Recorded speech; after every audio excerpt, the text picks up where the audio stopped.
noite, família! Demorou um pouquinho, mas voltei novamente aqui com o DivPod, o primeiro podcast dedicado exclusivamente à política e empreendedorismo de Divinópolis e região centro-oeste de Minas Gerais.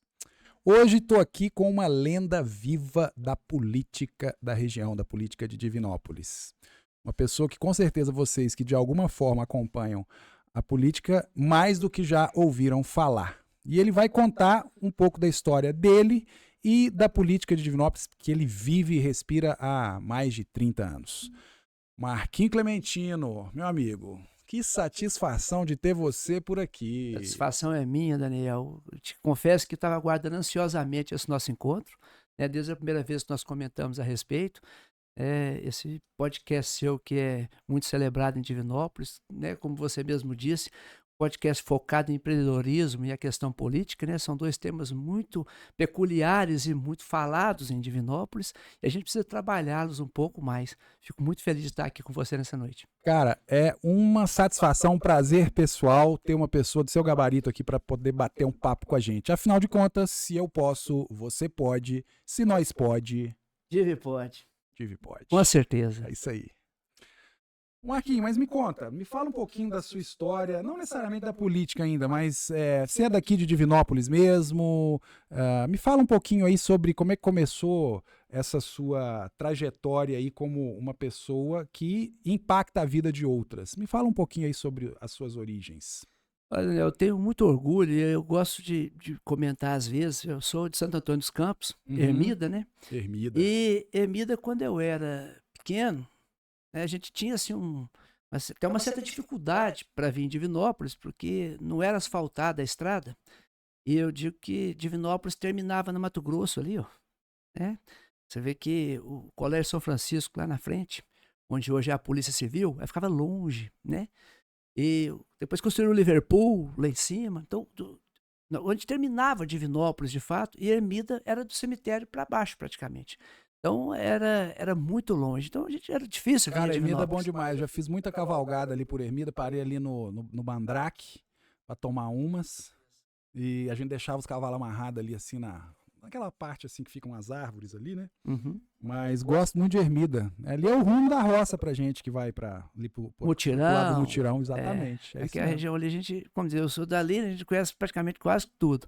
Mas então, nesse período, né, eu mudei para Divinópolis, já devia ter meus 14 anos de idade, e quando eu mudei para Divinópolis, passou pouco tempo, eles fizeram o asfalto. Aí interligou. Aí a Ermida deixou de ser um distrito, como era antes, e passou a ser, de fato, um bairro de Divinópolis, né? Uhum. E hoje, para ser sincero, as pessoas estão preferindo morar em Ermida, né? A gente vê muito amigo me perguntando, tem lote para poder vender lá, eu quero construir, quero morar em Ermida. Ermida hoje tem banco, tem posto de gasolina, tem farmácia, tem supermercado, tem padaria, tem tudo. Então, a qualidade de vida lá é muito, muito boa. E não tem os problemas que tem aqui na cidade, né? Não, assim, para te ser sincero, assim, já começa a conviver com alguns problemas, né? Questão de lixo, né? Às vezes... Segurança lá como é que é? A segurança lá é boa. É boa? É boa. Precisava melhorar, né? Nós já tivemos um posto policial lá. Quando era distrito, a gente tinha um posto policial. A gente entende que o efetivo da Polícia Militar hoje, né, reduziu muito. Então, sempre que a gente fala com o pessoal do comando, eles nos dizem que não tem efetivo para poder manter um posto policial em Ermida, até porque, a partir do momento que passou a ter a condição de bairro e não mais de um distrito, então você está privilegiando um bairro em detrimento de outros. Então, fica uma coisa assim meio paradoxal, né? Verdade. Então, mas a gente tem assim um policiamento que está sempre presente. Foi feito há pouco tempo atrás a recuperação de um antigo espaço onde era o posto policial para que seja um ponto de apoio. Ele não tem sido muito utilizado, mas está lá. Né? Na hora que a polícia quiser utilizar e ter um ponto realmente de referência, já tem esse ponto de apoio lá. Show de bola. E política? Quando é que começou a política na sua vida? Me explica isso aí. Uma coisa interessante, nós até chegamos a comentar um dia, né, em off, eu comecei a me envolver com política aos 7 anos de idade. Eu lembro que meu pai era muito amigo do Fábio Notini. Então, já quando estava caminhando para as eleições de 76, já findando o mandato de 73 a 76, que foi do falecido Antônio Martins Guimarães, de que seja de passagem, um dos maiores prefeitos que Divinópolis já teve, né, isso é incontestável. Você é muito novo, capaz de você não lembrar disso. Não lembro, não. Mas assim, um grande prefeito que nós tivemos. Então, nesse período, eu andava muito com meu pai fazendo campanha para o Paduano, que inclusive ontem fez 90 anos. Eu aproveito aqui para mandar um abraço para o Paduano. Abraço, Paduano. Ele realmente é realmente uma lenda viva da política de Divinópolis, né? Ele é fantástico. E assim, era campanha. Eu me lembro do Fábio Notini e do Paduano. Os dois eram parceiros e nós trabalhando naquela campanha. Eu lembro que na época eram os lambe-lambe que a gente pregava, né? Tinha umas goma arábica, umas pedrinhas assim, colocava na água, colocava aquilo com a brocha, passava na parede e pregava os cartazes. Você imagina, hoje, quando você fala para uma criança hoje que tem o WhatsApp, né? Tem o Instagram, que tudo chega aí, né? Na palma da mão, né? Os santinhos, né? E a gente, você vai pensar, pô, mas naquela época era desse jeito que se fazia. Então, e de lá para cá foi um período longo aí que a gente convivendo, envolvendo. Aí de 77, o Fábio Notini tomou posse, né? Governou durante um período. Depois ele adoeceu, se afastou. O Galileu assumiu, que ele era o vice-prefeito, conduziu até o final. O mandato terminou em 82. Em 82 teve as eleições, o Aristides Salgado venceu as eleições, e é interessante que foram 2 mandatos consecutivos de 6 anos.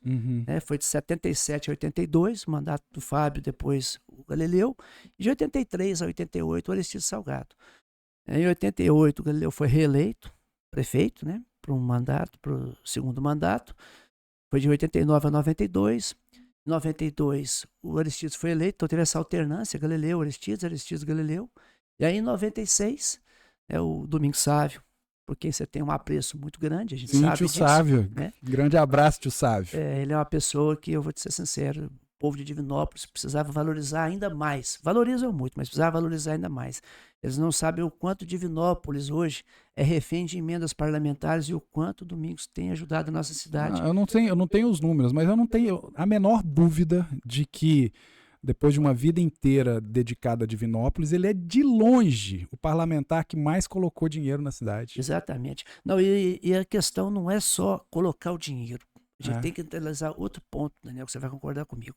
Quando você tem um político do quilate do Domingos, a gente tem que encher a boca para poder falar mesmo, porque eu gosto de brincar que o Domingos ele fala de inseminação artificial de rã até o que é necessário para poder se fazer o composto do combustível do ônibus espacial. Não, ele extremamente preparado. Ele sabe tudo. Então, dentro dessa ótica, ele é uma pessoa que ele não tem entraves dentro do Congresso em termos da desenvoltura dele para buscar recursos. E nesse ponto, eu acho que esse déficit urbano que a gente tem na nossa cidade, fruto de diversos loteamentos que foram aprovados, né, sem a menor infraestrutura na gestão de 89 a 92, requer assim, uma atenção muito especial por parte dos nossos representantes em termos de destinação de recursos para poder fazer essa infraestrutura e dar qualidade de vida para as pessoas.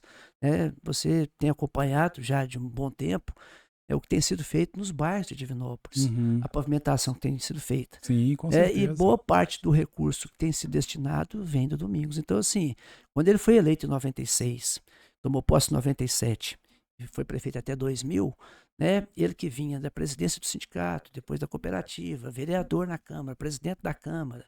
Inclusive, poucas pessoas sabem que a Câmara funcionava em um imóvel alugado. O Domingos trabalhou para que conseguisse aquele imóvel onde era o antigo fórum, na rua São Paulo, e levasse a Câmara para lá. Então, hoje, a Câmara está passando por uma expansão, está passando por uma reforma para dar mais dignidade, não só para os parlamentares que estão ali, mas também para os munícipes que vão até a Câmara buscar qualquer tipo de ação por parte dos vereadores. Levar as demandas. E outras pessoas também não sabem, a maioria não sabe, que o espaço da Câmara ele é cedido constantemente para a Academia Divinopolitana de Letras, para as escolas fazerem formaturas, para encontros. Então, é um espaço multiuso que a população tem esse privilégio de usar. Mas na sequência dos mandatos, então, em 2000, o Galileu foi reeleito para mais um mandato, assumiu 2001 a 2004. Em 2004, o Demetrios foi eleito, 2005 a 2008. 2008, o Vladimir foi eleito, uma virada histórica. O Galileu era apontado como o franco favorito, e o Vladimir, então, foi o único prefeito até então que havia sido reeleito para um segundo mandato consecutivo, que foi em 2008, tomando posse em 2009, ficando em 2012. Em 2012, houve a disputa, ele foi reeleito, ficou até 2016. Em 2016 eu participei da eleição, né, pelos números, né, em termos de viabilidade. O que foi possível, nós obtivemos quase 35 mil votos. Pois é, foi É, uma votação muito expressiva, né? E depois, aí acabou que o Galileu tomou posse, né, porque ele estava, a candidatura dele havia sido impugnada, eles conseguiram reverter em Brasília, ele tomou posse, governou até 2020, o Gleidson foi eleito, está aí até hoje fazendo um bom trabalho, por sinal, um Sim. trabalho excelente. E eu gosto de dizer que esse passivo urbanístico que a gente tinha, né, em diversos bairros, eles estão conseguindo resgatar. Hoje a gente tem diversas vertentes, né, trazendo recursos para cá. Hoje o senador Cleitinho, o deputado estadual Eduardo Azevedo, o deputado federal Domingos Sávio. Eu acho que Divinópolis nunca na história teve tanto suporte igual agora, porque é isso mesmo, é um prefeito, um deputado estadual, um deputado federal que Domingos Sávio não é divinopolitano, mas é como se fosse, né? Porque, mas ele fala sempre isso, né? Ele tem na verdade, Divinópolis. ele adotou Divinópolis como a casa dele, isso aí é inconteste. Então você tem o prefeito, um deputado estadual, um deputado federal e um senador. Exato. É uma coisa assim, nunca houve tanta condição, né, de suporte político para a cidade efetivamente desenvolver. E tem se desenvolvido de forma muito forte, né? O Gleidson, ele privilegiou realmente dar dignidade para as pessoas nos bairros mais afastados. Uma gestão nesse primeiro mandato, de fora para dentro, não como é? a gente fala. E agora, nesse segundo mandato, vai dar continuidade nesse trabalho aí. Mas a gente está realmente numa fase muito boa, no sentido de suporte político para a cidade, né? A gente não pode deixar realmente passar essa fase sem que mais coisas ainda notáveis sejam feitas, porque não é por falta de apoio, né? Não nessa época. Mas eu acredito que isso vai continuar, essa espiral positiva ainda vai permanecer por um tempo. Com certeza. Até com porque certeza. assim, o grau de responsabilidade deles é grande e à medida que a política ela tem essa peculiaridade também, né, Daniel? À medida que você vai permanecendo dentro dela por mais tempo, você vai criando uma certa blindagem que lhe dá a condição de negociar melhor com seus pares, né? O encaminhamento de recursos. Por exemplo, nós precisamos trabalhar, eu inclusive comento muito a respeito disso, essa infraestrutura que tem sido criada, tanto na área da saúde, quanto na área da educação, nessa parte de infraestrutura mesmo, de pavimentação, rede de esgoto nos bairros, cria uma possibilidade de apresentar Divinópolis para empresários que têm o potencial de trazer empresas para cá, e vão gerar emprego, renda e receita para o nosso município em termos de impostos. Porque grandes empresas, né, principalmente as que exportam, elas colocam sempre algumas condições que são impostas a elas no exterior, por exemplo. Uma empresa, para poder exportar, ela tem que ter o ISO, ela tem que ter uma certificação. A cidade onde ela vai atuar tem que ter o tratamento do resíduo sólido, né? Você tem que ter uma questão, o IDH ele tem que ter certos percentuais. Então, é em cima disso que está sendo trabalhado para criar condições de realmente trazer mais investimentos para Divinópolis. Então, às vezes as pessoas criticam algumas ações, mas e cadê as empresas? Está trazendo empresas. Para você realmente trazer empresas que vão gerar mais empregos, vai gerar mais receita, você tem que estruturar a cidade mesmo para poder receber. Aí eu preciso mandar um abraço para um cara que hoje é talvez uma das maiores autoridades nisso aí que você está falando, que é o Edson. O Edson Vilela, inclusive, já fez um episódio aqui comigo, fez um trabalho muito interessante em Carmo do Cajuru nesse sentido, foi agraciado com uma menção na ONU, pelo projeto dele de cidade inteligente, né, Smart City. Palestrou no Cairo, no Egito, se não me engano, ou seja, um cara que está muito capacitado, e é exatamente isso que você falou. Isso que você está dizendo aí, ele chama com propriedade de marco regulatório. Exato. O que faz o investidor se seduzir a ir para uma cidade nova, claro, investimento tributário, né? Certo. E marco regulatório. O que é marco regulatório? É aquele conjunto de legislação, né, de leis que favorecem a implantação de uma empresa.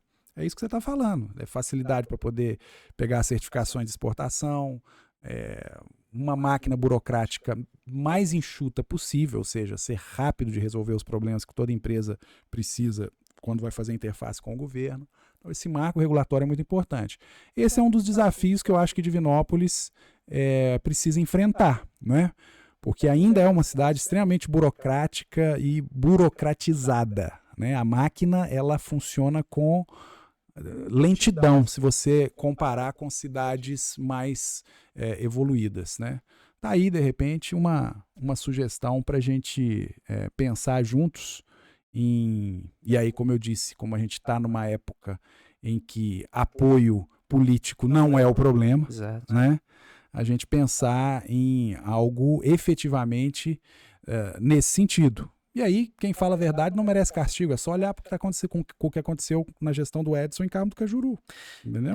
Como a gente estava dizendo, né, a questão do Divipod, a gente fala dessas discussões políticas, o caso do Edson, por exemplo, né, não tem como essa convivência com a política a gente não saber da trajetória, pelo menos daquelas pessoas que são afetas ao nosso dia a dia. O Edson é uma pessoa que eu gosto muito, é meu amigo pessoal, né, inclusive nós fomos filiados ao mesmo partido, né, na ocasião do Márcio Lacerda, quando ele era pré-candidato ao governo do estado, nós estávamos todos no mesmo partido, né, que era o PSB, e ali naquele momento houve um estreitamento ainda maior da amizade que eu já tinha com o Edson. E a política, ela nos reserva certas situações que são até interessantes, né? O Edson foi uma pessoa injustiçada no primeiro mandato, né? Passou por um percalço muito grande. Eu acompanhei aquilo e fiquei muito chateado, porque no meu contexto, eu acho que ele não merecia aquilo nunca, sabe? Mas depois ele foi eleito, né? Fez 2 mandatos, né, consecutivos, mostrou que veio, né, e deixou a marca dele em Carmo do Cajuru. E essa questão dos marcos regulatórios é muito importante, porque eles criaram, inclusive, uma equipe de gestão ambiental lá em Carmo do Cajuru, o que agiliza muito a questão dos licenciamentos, que até então eram gerados apenas pelo governo do estado, e com isso ele conseguiu dar mais celeridade, né, às liberações documentais das empresas, principalmente a questão ambiental mesmo, né, porque são diversas situações que se criam, mas talvez a ambiental seja mais complexa. Com e certeza. Isso o ajudou a levar muitas empresas para lá. Então, hoje, quando a gente fala em Carmo do Cajuru, e principalmente aquele cinturão que ele criou ali próximo a onde é a sede campestre do Estrela, você vê aqueles galpões estão sendo construídos, Sim. né? Então gera emprego e realmente gera receita. E uma coisa, Daniel, que a gente tem que comentar é o seguinte: nós falávamos agora há pouco a respeito da questão da cooperativa e tudo mais. Eu me lembro que eu era o cadastrista do Banco Bamerindos na época, e o Domingos era o presidente da cooperativa. Naquela época a cooperativa estava a todo vapor, né? Ela tinha o supermercado do cooperado, que era logo na entrada. Então o cooperado ele fazia as compras ali, né? E depois aquilo era decrescido no valor que ele tinha a receber do leite que ele fornecia para a cooperativa. O preço era quase que preço de custo. Então, assim, era uma coisa muito bacana. E naquela época nós tínhamos em Divinópolis, para você ver como que as coisas vão ficando mais difíceis e o que ainda aumenta ainda mais o mérito do que tem sido feito pelo atual prefeito, né, pelo Gleison e toda a sua equipe, e pelos deputados que estão trazendo recursos para cá. Nós tínhamos naquela época, eu trabalhava no banco, e a gente tinha um trabalho efetivo feito nas empresas. Nós tínhamos em Divinópolis, me parece que 14 ou 16 siderurgias, algumas com 3 alto-fornos. Então nós tínhamos algo próximo de 26 alto-fornos em Divinópolis. Nós tínhamos o frigorífico Mãos Nogueira, nós tínhamos a Coca-Cola Kaiser, nós tínhamos a cooperativa e devia ter mais ou menos umas 1.100, 1.200 confecções registradas, tudo legal. Quer dizer, as confecções pagando imposto, né? As siderúrgicas pagando imposto, o frigorífico Mãos Nogueira a todo vapor, a Coca-Cola Kaiser, e nós tínhamos, na época era Painhas, não era nem Gerdau. Assim, num curto espaço de tempo, diversas confecções fecharam as portas e migraram para a clandestinidade ou começaram a trabalhar com contingente menor, pagando facções. As siderúrgicas, praticamente, naquela questão da oscilação do valor do dólar, diversas siderurgias interromperam as suas atividades, quebraram. O frigorífico Irmãos Nogueira fechou as portas. A cooperativa também, né? Um pouco tempo depois. E a Coca-Cola, Kaiser, a mesma coisa. Então, quando a gente fala de VAF, Valor Adicionado Fiscal, né, que é o coeficiente que impacta mais no repasse do ICMS, as pessoas acham que o ICMS, você recolheu o ICMS, você já tem o retorno dele. Aquilo vai como se fosse para uma gaveta, né? E tem os índices que são aplicados para que você tenha o repasse. E o VAF, o Valor Adicionado Fiscal, é um dos maiores. como a gente tinha esse número enorme de siderurgias, né? E é uma empresa de transformação onde o custo do minério com o custo do GUSA, né, o valor do GUSA, essa variação ela é enorme, isso impactava demais no repasse do ICMS. Então a queda na arrecadação de Divinópolis ela foi muito grande. E você tem que fazer com menos dinheiro o dobro que você fazia antes. Você concorda comigo? Em 1990, 1995, por aí, né, foi quando a gente teve essa derrocada dessas siderúrgicas e dessas empresas que nós falamos, a população de Divinópolis já devia ser pelo menos uns 30%, 40% menor do que ela é Menor hoje. do que a de hoje. Nós temos uma Real. população maior, um custo operacional do executivo municipal maior, Uma arrecadação menor. a arrecadação menor. Aí é uma conta que não fecha, né, Daniel? Mas temos que trabalhar. Eu acho que a resposta para quase tudo nessa vida é uma só: trabalho. Né? Eu acho que essa união de forças que a gente tem comentado aqui, né, deixando as vaidades de lado dos nossos entes políticos, eu acho que isso é muito bacana. Com certeza. E é o que eu Muito falei, é o que construtivo. cria esse espiral positivo, né, Daniel? Exatamente. Que a gente tem observado. E eu lhe digo uma coisa, é louvável, sabe, você trazer esses temas para ser discutidos aqui, que enquanto a gente não passa a conhecer melhor o que acontece na nossa cidade, em todos os sentidos, a gente não passa a vivenciar aquilo, não passa a se envolver.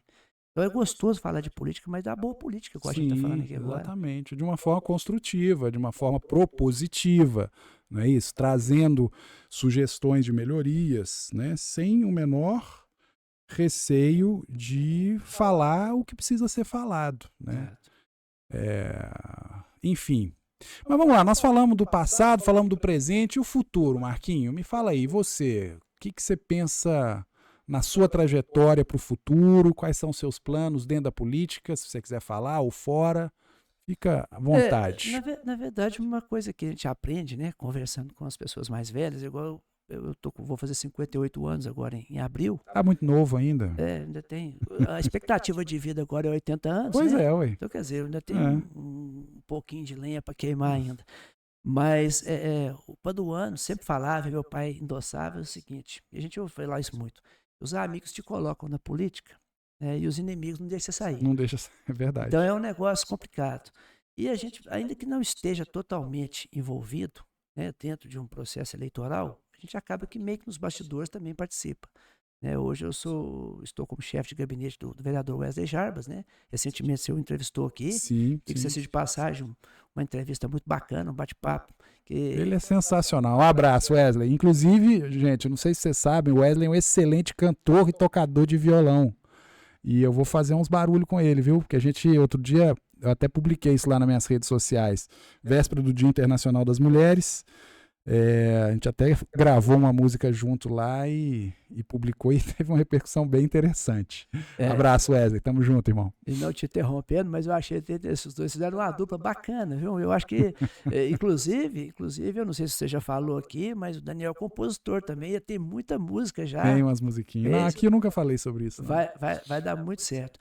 Mas dentro do que a gente estava falando, com relação à questão de projetos futuros, a gente nunca deixa de almejar, de sonhar, né, disputar a eleição novamente. A gente não posso falar que vai disputar este ou aquele outro cargo, mas é um desejo que eu tenho, sabe? Mas é óbvio que quando a gente fala de grupo político, porque na política a gente tem que ter o seguinte entendimento, é óbvio, a gente tem que caminhar com pessoas boas, né? Mas é importante que se tenha um grupo político, que se debata as ideias, que se discuta a política, até porque é para a gente cometer menos erros. Eu acho que quando a gente discute mais, são mais pessoas trazendo informações, trazendo mais ideias, a probabilidade de a gente cometer erros fica bem menor. Então, assim, dentro desse grupo que caminha comigo já há um bom tempo e que a gente vai construindo aos poucos, a gente vai construindo pouco com credibilidade, a gente vai adquirindo ao longo da vida, tanto profissional, né, quanto familiar, e, enfim, de um modo geral, o nosso dia a dia mesmo, que a gente transmite para as pessoas, essa credibilidade que a gente procura ter, procura adquirir, juntamente com a nossa caminhada dentro da política, isso vai criando um grupo que tem as mesmas ideias, e esse grupo acaba que nos impele a disputar uma eleição, a buscar realmente um espaço dentro do cenário político, no caso de Divinópolis. Então, assim, eu tenho discutido muito com algumas pessoas que já vêm caminhando comigo há algum tempo. Não sei te dizer se vai ser para agora, se vai ser mais para frente, mas é um desejo que eu tenho. Agora, os acontecimentos têm que corroborar para isso, né? Sim. A gente tem que, por exemplo, eu gosto de citar muito a questão de Juscelino Kubitschek, né? Olha quem foi Juscelino para o Brasil. E o Juscelino quase que entrou na política por assim, Acidente. por acidente, né? Você é um estudioso também, você sabe disso. Se não fosse o Benedito Valadares ter feito tanta insistência com ele Exatamente. não teria entrado na política. É. E olha o que Juscelino fez Mas pelo tem Brasil. muito exemplo de políticos por acidente. Cleitinho foi um acidente. De longe, é o político mais estratosférico de Minas Gerais, certamente um dos mais do Brasil, assim, em termos de... Da história do Brasil. Exatamente. Da história do Brasil. O Cleitinho... Meteoro. Eu me lembro uma ocasião interessante, quando ele foi candidato a vereador a primeira vez, né? Eu era candidato a prefeito em 2016, ele era candidato a vereador, e inicialmente nós estávamos no mesmo partido, né? Dentro daqueles ajustes na política, porque a lei eleitoral ela é complexa, né? Essa questão de você ter que fazer legenda e tudo mais. O nosso partido, nós ficamos com medo de não fazer legenda, e acabamos aceitando alguns candidatos, inclusive um ex-vereador, que estava, né, ex-vereador não, ele já estava como vereador, mas estava sem um partido que lhe desse condições de ser eleito, e ele acabou vindo no partido, o Cleitinho optou por sair do partido, mas até aquele momento a gente estava junto. E eu lembro que na época, durante nós fizemos um workshop, né, do partido, e o Cleitinho, ele era o presidente do nosso partido, o presidente jovem do nosso partido. Eu lembro que em determinado momento lá, ele virou: vocês querem saber de uma coisa? Eu vou embora pro Sacolão, vender tomate, que eu vou fazer mais negócio que ficar aqui. Quer dizer, ali já estava dando mostras, né, da pegada dele, política, né? E assim, e realmente é o que a população quer hoje mesmo, é que a sinceridade, ela quer a autenticidade, e isso é uma vertente que se criou que eu acho que não tem mais volta, sabe? Eu acho que se a pessoa quiser hoje estar na política, ela vai ter que ser mais contundente na fala e nas ações. Se não for autêntico, não precisa nem tentar. Não. E hoje as redes sociais, hoje já te expõe muito, né? Exatamente. Então, hoje em dia ninguém engana ninguém muito tempo, não. O pessoal fala que rede social trouxe muita fake news. É bobagem, cara. Tem muita fake news? Tem, mas ninguém consegue convencer com fake news durante muito tempo. Eles falam que então, as máscaras caem numa velocidade assim, ó, assustadora. Então, depois de rede social, meu amigo, não tem mais ninguém bobo. E não tem mais ninguém que pode dar uma de esperto. Ou é ou não é. Porque se não for, rapidinho a gente vai perceber que não é. Eu acho que, no meu caso, por exemplo, né, como eu já estou na política há praticamente 50 anos... Isso é interessante, velho, porque olha só, você pegou a fase que não existia rede social. Simplesmente, é o que você estava relembrando hoje aqui. A propaganda política, a campanha, ela era feita com a brocha, um cartaz e uma cola. Um lambe-lambe, né? Um lambe-lambe no poste, nos muros, né? Exatamente. Como é que você vê isso é importante eu te perguntar isso, né? Aliás, você é uma das pessoas mais capacitadas para falar sobre isso. Como você vê essas mudanças do estilo das pessoas fazerem política? Mais especificamente, antes e após esse evento das redes sociais. Olha, Daniel, eu vou te ser sincero, ficou um pouco mais difícil para as pessoas fazer política depois das redes sociais, porque é o que você falou. Você tem uma penetração maior e você tem um monte de ferramenta que te faz entrar na casa das pessoas, né? Na mente das pessoas, de uma forma muito mais rápida. Mas você tem que ser eficiente na sua forma de comunicar. Eu ainda comentava hoje mais cedo, o Gleidson ele é muito perspicaz nesse ponto. A gente vê alguns vídeos que ele fala, mas ele é doido de fazer um vídeo desse tipo. E acaba que aquilo viraliza e tal, e ele consegue realmente atingir o objetivo que é divulgar as coisas que ele quer divulgar de uma forma, às vezes até meio brincalhona, mas que as pessoas veem aquilo. A política que... Eu preciso defender o Gleidson aqui no seguinte sentido. Por que eu acho que o Gleidson ele é um fenômeno? Porque é relativamente fácil,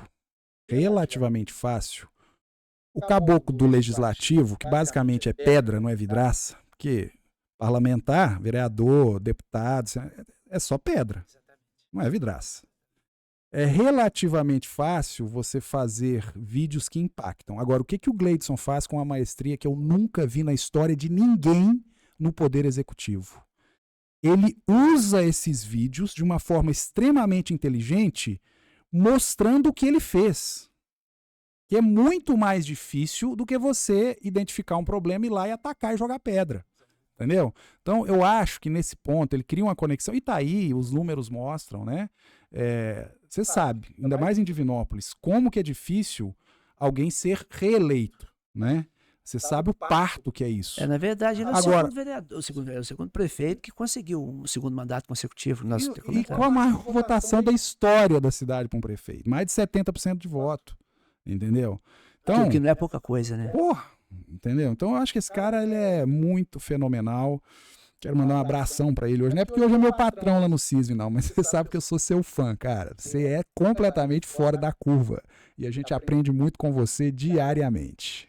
Na verdade, eu acho que tanto ele quanto o Cleitinho e o Eduardo, que nós falamos pouco. Sim, é verdade. O Eduardo, assim, é uma pessoa de uma ética muito grande, sabe? Assim, eu sou até suspeito para falar, porque eu gosto muito dele. A gente tem um contato muito estreito, porque o Wesley é muito próximo dele, né? Eu estando com o Wesley ali. Mas o que eu digo com relação à questão da política antiga e da política de hoje, né, a gente tem que ter essas nuances. As redes sociais realmente elas nos dão essa prerrogativa de chegar mais fácil até as pessoas, mas ao mesmo tempo a gente precisa dar uma lapidada nos políticos atuais pelo seguinte: essa facilidade às vezes meio que mexe com a cabeça da turma, e aí é o que você falou, antes às vezes até mesmo de fazer uma coisa a pessoa já está querendo divulgar. Uhum. E isso depõe contra a pessoa. Queima a largada, né? Um exemplo, se a coisa não acontece, né, você já fez um vídeo, você já gravou, você já soltou aquilo e ficou gravado. As pessoas... Agora, uma coisa interessante, Daniel, eu, dentro desse meu envolvimento, eu peguei o resto da ditadura, cara, o final da ditadura. Porque eu comecei a me envolver com política em 1976, a ditadura acabou em 85. Então, de 79 a 80, que eu já tinha mudado para Divinópolis, até 85, eu convivi muito, sabe? Com relação a tudo isso, nas escolas e tudo mais. A partir de 85, aí quando teve a eleição, que foi através do colégio eleitoral, era o Paulo Maluf, Mara Andreasa, né? Tancredo Neves, tudo. De lá para cá. Então, você pensa bem, naquela época era a época que eles pegavam, enchiam os pontos de votação, enchiam a frente dos pontos de votação, de urna, de seda, de santinho, era uma coisa medonha. Hoje, pra você ter uma ideia, a gente vê candidato a vereador, por exemplo, passando perto dos pontos de votação e pegando o santinho que tá no chão e colocando no bolso. Você não vê, parece que não tem eleição. Né? Tamanho é a mudança que aconteceu. Hoje o santinho é virtual. Você leva aí no celular, chega lá, você vê o nome do seu candidato. Né? O ano que vem nós vamos ter uma eleição mais extensa, né? Vão ser 2 candidatos a senador, um governador, 2 candidatos a senador, deputado federal, deputado estadual. Então você vê, é uma lista extensa. Então, e nem por isso a votação se estende. Ano que vem o bicho vai pegar. Escreve aí o que eu tô falando. Vai. Principalmente dentro da questão do governo de Minas, né? Governo federal e tudo. Mas enfim, fechando a pergunta que você me fez, eu acho isso, sabe? Que dentro do que a gente viveu no passado, a eleição que eu disputei em 2016, por exemplo, que eu acho que ali foi o divisor de águas, né? Porque até 2016 o máximo que a gente tinha é um Facebook. E o Facebook a pessoa tinha que ter um computador para ela poder ver as postagens que você fazia.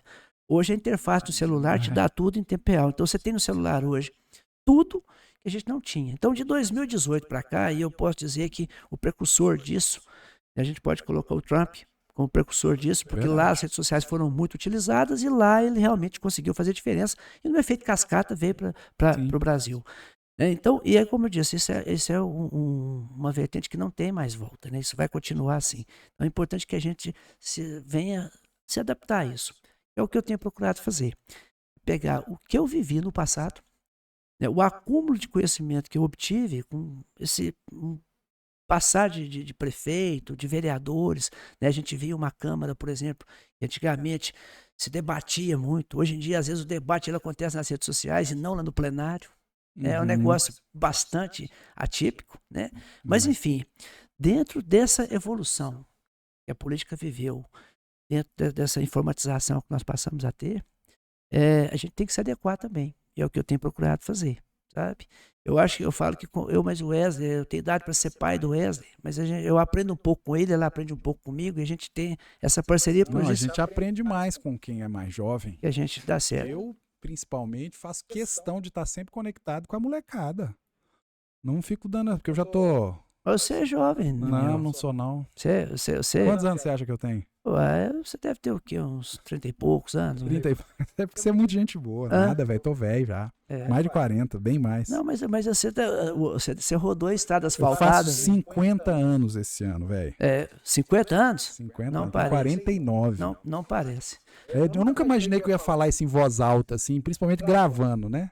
Mas é verdade. Não, mas acontece o seguinte, né? Você é mais novo que eu. Eu menti muito tempo. É que agora, recentemente, em função de uns acontecimentos aí, eu conto a minha idade. Mas até pouco tempo atrás, todo mundo que me perguntava falava 39. E todo mundo acreditava. Meu pai falava que tinha um irmão dele, o caçula, ele falou assim, interessante, que ele não passava dos 30. Só. Ele estava beirando já os 45, ainda continuava com 30 ainda. Mas eles tinham o tablete Santo Antônio que eles falavam antigamente, né? Aquilo fazia um efeito danado. Hoje a gente usa shampoo tonalizante, né? Faz menos sujeira. Porra! Entendeu? Mas enfim, temos que estar antenado com esse pessoal mais novo, sim. A gente precisa aprender com eles. Não, é o que você falou, nossa expectativa de vida hoje chega nos 80, certo? Porra, você já imaginou? Eu não quero chegar aos 80 vivendo igual eu vivi na primeira metade. Agora, para isso, eu preciso aprender com quem nasceu depois, pegou o mundo andando depois. Exatamente. Né? E é um privilégio, né? Lógico, a gente ter essa bagagem que a gente teve, né? Que a gente adquiriu, eu mais que você um pouco, e poder fazer essa mescla, né? Exatamente. Com o que a gente está vivendo hoje. E aí é onde eu falo que para um debate que você vai, para uma discussão que você vai, né? Se você for um pouco mais ponderado, às vezes saber ouvir mais, né? Poder filtrar o que você está ouvindo, a gente fala com muito mais propriedade. É muito mais contundente a nossa Deus fala. deu pra gente 2 ouvidos e uma boca só, não foi à toa. Teoricamente, a gente tem que ouvir no mínimo 2 vezes mais do que fala. Só que geralmente é o contrário, né? O povo fala demais e ouve pouco. Tinha um vereador lá na Câmara que falou que a gente tem que falar com o ouvido e ouvir com a boca. Né? Tipo não é fácil, mas a gente tem que procurar fazer isso. Até porque, como eu já disse, o que a gente fala hoje fica registrado. Exato. Isso que nós estamos fazendo aqui agora vai ficar registrado. Alguma bobagem que a gente fala aqui, lá na frente o pessoal resgata. Ô, fulano, você lembra daquele dia que você estava lá no Divipod? Você falou isso e isso, agora você está fazendo o contrário do que você falou. Exatamente. Então, assim, eu me preocupo muito com isso, sabe? Eu sou muito comedido com as coisas que eu falo. Eu, às vezes, procuro ser mais prudente. Alguma coisa que às vezes não sei, que eu não conheço, eu, às vezes, procuro me esquivar até. Mas sabe o que eu percebo um pouco? É polêmico isso que eu vou te falar, mas é do coração. É importante isso que você está falando, a gente preocupar com a nossa reputação, certo? Isso é fundamental. Só que isso aí foi algo que eu percebi que foi mudando com o tempo. Hoje em dia, você é muito menos julgado pela sua reputação desde que você tenha frutos, resultados. A reputação ela é relativizada o tempo todo. Seus frutos, os seus resultados, não. Ou você tem, ou você não tem. Então, assim, é só para quem está me ouvindo aí pensar a respeito. Não estou dizendo que reputação não é importante, não. Continua sendo importante. Só que hoje, a sensação que eu tenho é que, de uma forma geral, você é muito mais julgado pelos seus resultados do que pela sua reputação. Isso é quase que os fins justificam os meios. Muito parecido com isso. Muito parecido com isso. Mas assim, entenda quem estiver me ouvindo aí. Não é que eu estou desqualificando a reputação, não. Acho que a reputação é extremamente importante. Aliás, ela é fundamental. Porque se não tiver reputação, em algum momento você vai dar com os burros na água. Agora, que os seus frutos, os seus resultados, eles têm superado várias vezes a importância, pelo menos num período de tempo, do que a reputação. Na política, então, a gente vê muito isso, velho. Você tem muito cara que, se você for olhar para a reputação dele, pelo amor de Deus, tinha que estar preso. Mas está eleito e reeleito. Agora, da mesma forma que a gente comenta a respeito disso, de às vezes um descaminho que a pessoa tem eleito e reeleito, você tem a pessoa que às vezes também tem que ser dura no falar, sabe? Tem que tomar algumas atitudes mais drásticas para que a coisa atinja um determinado objetivo. Não é igual, por exemplo, aconteceu essa semana, essa situação envolvendo aí a paralisação dos ônibus. Né? E a gente, inclusive, se a gente vai falar, quando nós estamos aqui, a gente tem que rasgar a chita realmente. Porque não adianta querer passar pano nas coisas. O Gleison foi muito duro. Ele falou assim, olha, nós já passamos subsídio, né? Nós não vamos aumentar o Vale Transporte. A empresa já recebe. A planilha que é apresentada, o subsídio é para poder estar, né, criando uma equidade ali entre o que é apresentado de gasto, né, e o que é necessário de faturamento para se manter o transporte coletivo da forma que tem que ser. Então, quer dizer, está dentro da planilha ali, foi planilhado, né, existe não sei se o Comutran ainda faz essa análise, né, mas a partir do momento que é subsidiado parte do valor do Vale Transporte, para se manter nos mesmos valores o custo do Vale Transporte, não há de se dizer que a empresa ou o consórcio não tem como fazer o repasse dando aumento para os motoristas, né? Até porque a partir do momento que você não tem mais auxiliar de viagem. E o motorista hoje, por exemplo, ele faz 4 funções, né? Ele é motorista, ele é cobrador, ele é fiscal e ele é operador. Porque ele tem que operar aquela rampa para poder subir e descer o cadeirante. Então, o Gleison mandou um recado para eles. Falou, olha, eu não vou dar aumento do Vale Transporte. Aí, igual eu te falei, às vezes a pessoa fala, mas que é isso? A greve vai continuar? Então, às vezes você cria um certo desconforto, até na fala que você vai fazer, porque é duro, mas você tem que fazer isso. É o famoso, os fins justificam os meios. Às vezes você é mais duro, mas... Já dizia Nicolau Maquiavel, os fins justificam os meios. Mas fazer o quê? Mas acaba que de um tempo para cá, sinceramente, você tem que ter um lado. Não tem como. O outro ditado da política, que é infalível, é o seguinte: passarinho que fica em cima do muro leva pedrada dos dois lados. Com certeza. Então... Não é isso? Com certeza. Então você tem que comprar lado, não tem jeito, gente. Compre o lado certo, viu? Vocês sabem qual é o lado certo. No fundo, todo mundo sabe. Nós vivemos um período no pós-ditadura, que eu acho que a gente tem que falar isso também, que a política ficou muito confusa no Brasil, né? Porque nós tivemos, parece que foram 21 anos, né? Uhum. Então você teve assim uma quebra entre o que era a política antes, porque nós estamos falando, na verdade, nós estamos falando de 3 momentos aqui, né? Sim. Nós temos um momento antes da ditadura, né, o pós-ditadura e agora com o evento das redes sociais. São 4 momentos. Então eu estudava muito a questão antes da ditadura, ainda não era nem nascido, eu nasci em 67, mas a gente falava isso o tempo todo em casa, né? Família de político a gente fala isso o tempo todo. Então a gente tinha o PSD, você tinha o DN, aquela coisa toda e tal. E para quem assistiu a minissérie, né? Juscelino Kubitschek, ali relata bastante todo esse imbróglio que se vivia. Depois do período da ditadura. No pós-ditadura, nós tínhamos ali a Arena, né, que era o partido dos militares, e você tinha o MDB. Né? E o MDB, na época, quando ele foi criado meio que dentro de uma conformidade para transparecer para a comunidade internacional que havia uma pseudo-democracia no Brasil, né, mas que acaba que vivia.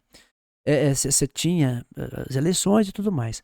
Mas, enfim, dentro desse contexto, tão logo terminou a ditadura, começaram a aparecer aquele monte de partido. Então você não tinha centro-direita, centro-esquerda, direita, esquerda. Então, o que está acontecendo? Nós estamos caminhando para uma coisa agora que nós vamos ter, como nos Estados Unidos, você tem direita e esquerda. Sabe? Exatamente. Isso aí é questão. Aí, quem estudar um pouquinho de história vai entender sobre o federalismo, esse modelo de governo, né? Que no Brasil ele foi extremamente distorcido. Né? Um dos, vamos dizer assim, dos efeitos colaterais dessa distorção foi esse acúmulo de partidos que, no final das contas, não é que eles defendem ideologias, são só grupos políticos diferentes defendendo interesses próprios. Então, assim,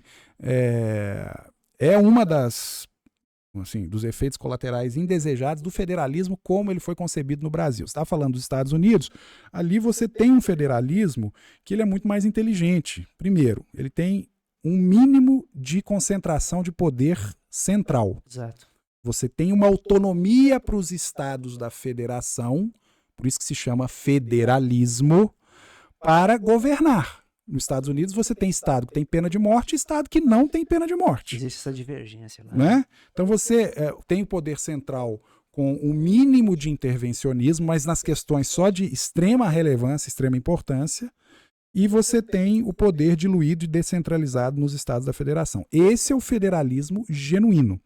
Talvez, realmente a gente esteja caminhando no Brasil para algo nesse sentido. Enxuga-se para 2 grupos políticos só, Pode chamar de direita, de esquerda, pode chamar de progressismo e de conservador, pode chamar do que você quiser. O nome é o de menos.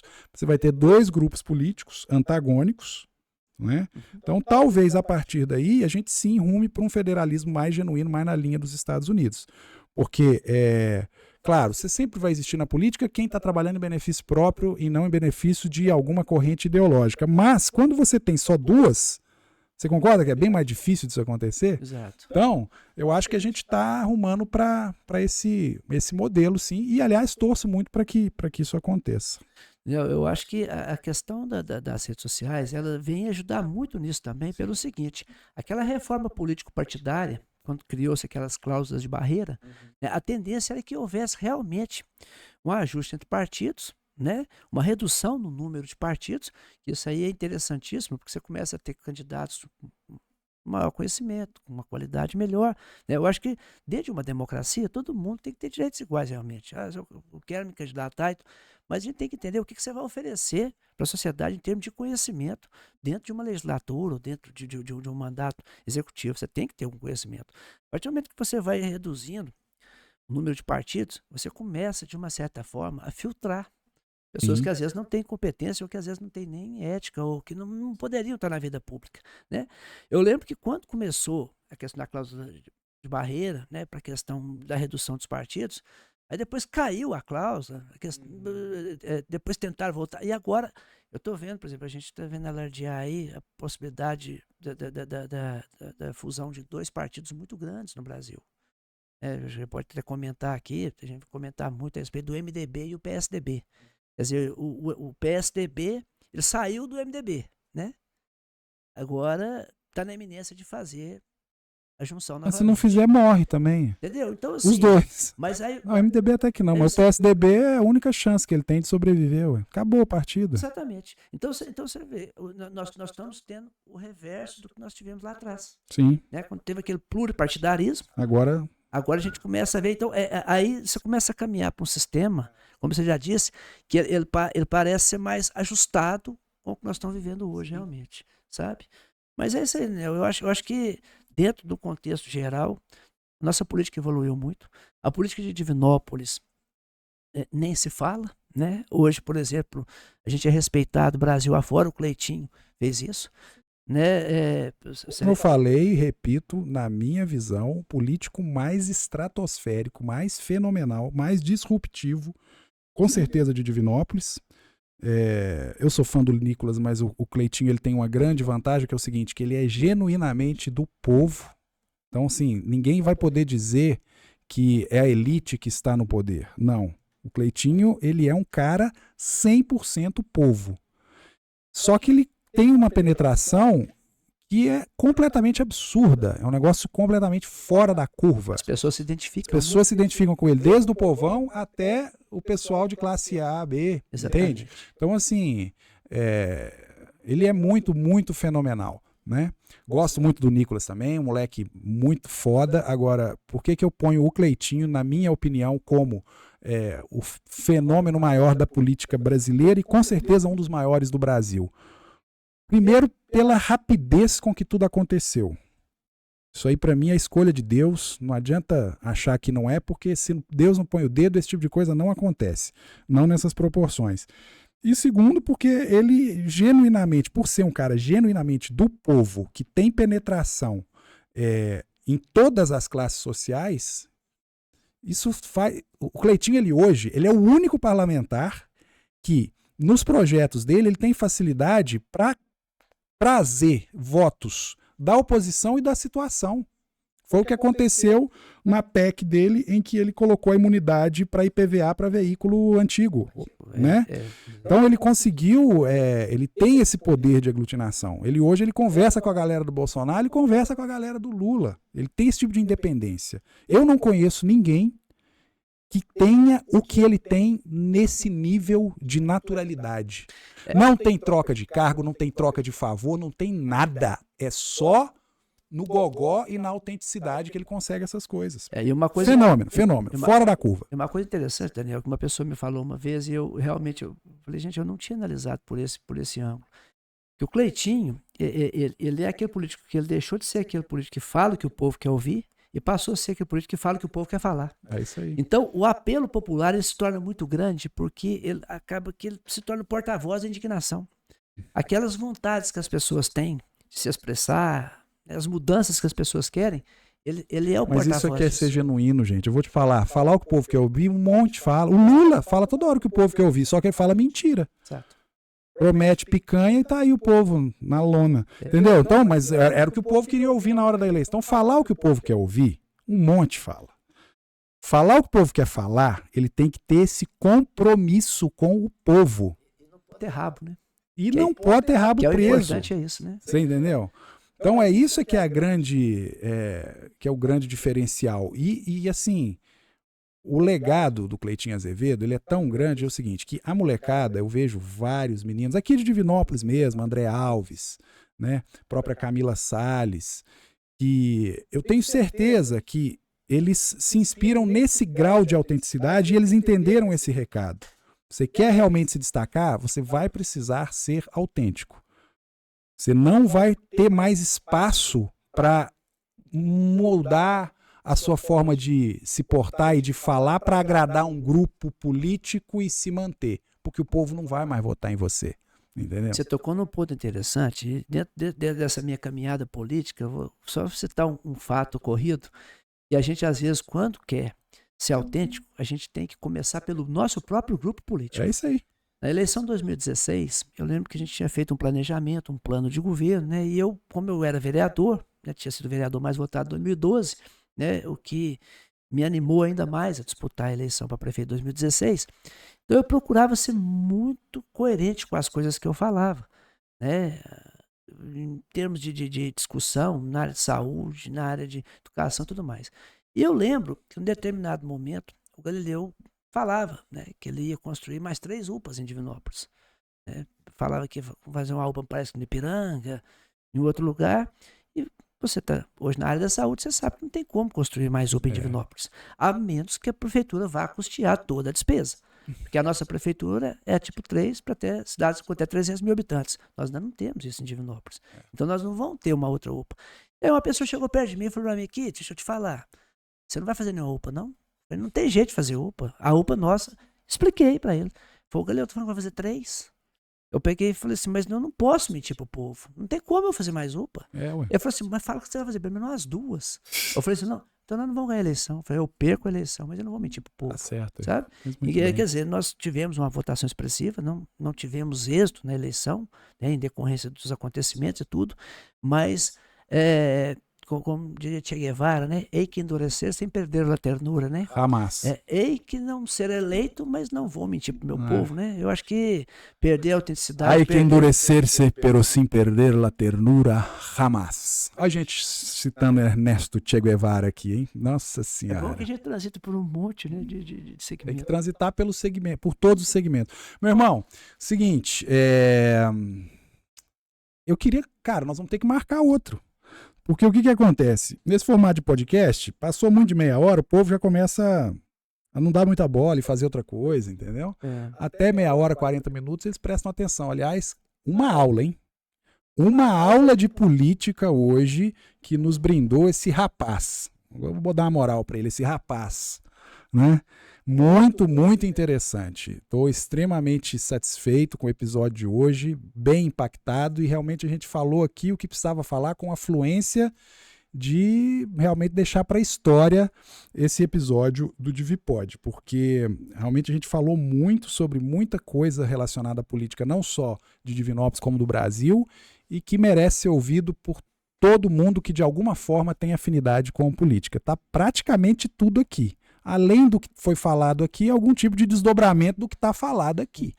Hoje deu muito bom, velho. Meus parabéns. Te agradeço muito, sabe, Daniel, até porque vindo de você, né, que é uma pessoa que extremamente, né, desembolada e que entende e que conhece.